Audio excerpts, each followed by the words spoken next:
Let's take a look how we do the sanitary trim on boys. Here you see me using the number 7 blade, and I'm going with the hair grain and sometimes against it whenever I want it to be a little bit shorter, like around the PP area. I'm barely floating the clipper blade, especially when I'm going against the hair growth, because that's the safest way to go. I'm doing a little shorter trim around the PP area, and that's gonna last you a little bit longer with extensive need for a cleanup. And I'm going with the same length around the leftover of the family jewels, and the angle I'm using the clipper is this one. I'm going from one side of the inner thighs towards the other side. I never grow from the head towards the tail area around here, because that would guarantee me cutting into that flap of skin, which I can totally clip above with this angling, but will absolutely cut into when I'm approaching the area parallel with the spine.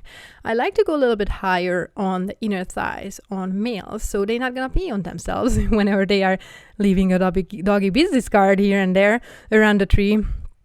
And that's gonna give you much cleaner and much more longer time to keep the doggy clean and help him to lick less around there, so we can avoid mats as well.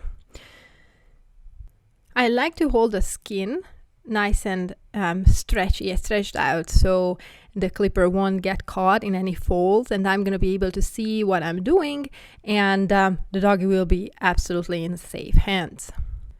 I changed my clipper blades here, actually a whole clipper as well, to make it faster, and I use a number 10 blade around the PP, so the doggy here won't get pee stuck around there for a long time. I go with the hair grain and sometimes against the hair grain, depending on how short you want to go and whether your doggy has any kind of sensitivity to short hair around the PP. You can go either way, or with a longer blade only, or just shear trim around in case your doggy has serious sensitivity. But this guy has a really active doggy lifestyle, and the best for him is a really short hair around the privates. That's gonna keep him comfier for the longest. Belly rubs to make sure that the doggy is nice and comfy, double checking any loose hair, and in case you can see something, you can go back and trim it a little bit shorter or just even it up. I'm gonna roll Apollo here because he's just a comfy guy, and he just like, whatever you do is totally fine with me. I just want to lay down here. And I'm doing the opposite side of the inner thighs from this angle, so I can get a better view. When it comes to working on the belly thigh flap, I'm holding that with my hands. I like to keep my hands around there, and I especially suggest it for beginners, so you're going to be aware that there's a really sensitivity prone to injury area there, and you can be extra cautious to make sure that your dog is going to stay safe. Let it be a boy or girl, they both have it, and that's just going to be the easiest and safest way to go. Belly and butt rubs again to make sure that the doggy is going to be super happy. Here is another angle how we can get to the PP area, especially with smaller doggies. So in case you have a medium-sized doodle, then you can lift up the front 2 legs and get access to the PP area and do a sanitary trim this way. I use a number 10 blade here to make sure that this guy is gonna last with a clean PP area for a long time. I'm making sure that whenever I'm working around the belly thigh flap, I'm just hovering the clipper around, and I'm doing it only on doggies who are super still and won't wiggle.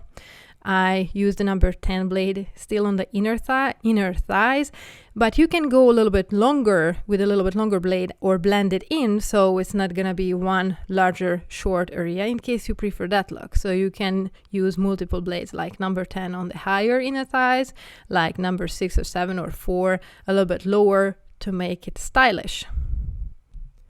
This is how I do the balls area with doggies who like to stand and can stand. I lift up one leg along with the tail, and I use the number 10, 7, depending on which blade number you want to use and which will go through the coat. I use it from one inner thigh towards the other inner thigh, so I'm gonna be able to keep whether the doggy has family jewels or not, either the balls or the leftover skin what is there. For doggies who have family jewels, I do not really recommend this position, especially not for beginners, because it's very hard to see where the balls start and where the hair ends. So it's not really a safe way to go when the doggy has balls. I would highly recommend you do the previous position. The dog is on his back on the ground, and then you can get a wider access, not just by taking a look, but also with using tools around the balls area, and you can find easier where the skin is, so you can avoid it. I like to touch up the pee-pee area when the coat is longer, so it's gonna be nice and even. Here we are positioning Moose so we can get a good look, and he's still gonna be comfy. I'm fluffing up the area a little bit with the brush, and I use the pre-haircut shear to trim any loose ends. You can also use the thinning shears, but I was just following up a little bit, kind of roughly, to make any loose ends shorter and blend in. When it comes to trimming the anus area, I like to lift up the tail with one hand. Since I'm right-handed, I use the left hand, and I use the pre-haircut shear to make sure that it's gonna be nice and safe. Keep in mind that the doggy's butthole sometimes moves, so expect some movement. Don't go right to the skin, but trim from the tip of the hair and go a little bit closer towards the skin, depending on the style you like, and depending on your doggy's preference and health, whether the stool is nice and solid, or sometimes they have looser stool and it gets kind of messy back there. You can leave a bigger, shorter spot around the butt. Some people don't like the anus to be exposed, so you can keep it covered. Some people go really for the comfort and do not care about the looks, but they want a really easy to clean back end on the doggy, so it's absolutely up to you to pick the length. And I locate the anus area, and I use a number 7 blade here to keep the anus nice and short, clean for a long time. Make sure you're not using the clipper very close to the skin, so when the dog is moving his anus, you're not gonna cut in the skin or cause the vibration to freak the doggy out or anything like that. Depending on the hairstyle you like, you can go on a bigger surface, you can go on a shorter surface, you can use a longer blade or just shears. It's absolutely up to you whether you want a short, easy to maintain trim or a little bit longer, more concealed anus area for your doggy.